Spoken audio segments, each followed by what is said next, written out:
remember Henry Ford was actually not made famous for the automobile. He was actually made famous for something called the assembly line, right? And the assembly line was a glorified conveyor belt.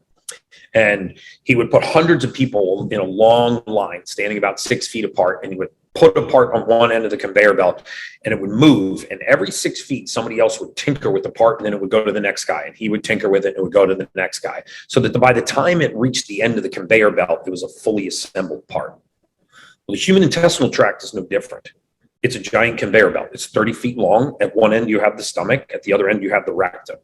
As you approximate the stomach, you have very acidic contents. As you approximate the rectum, you have very basic, meaning alkaline contents. So the bacteria that work in the rectum can't work up near the stomach.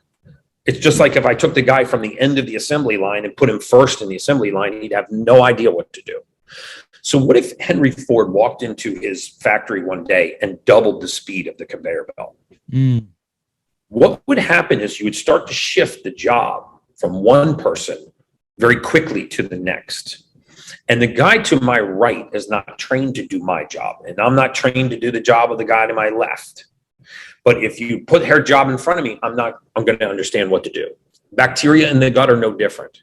If you accelerate the speed of the gut, you push very acidic contents into a basic media, and the function perverts. If you decelerate the gut, you push basic contents into an acidic media, and function perverts. This is why people that think they're allergies, after I sit with them for a few minutes, I prove to them that they're actually not allergic to the foods they think they're allergic to.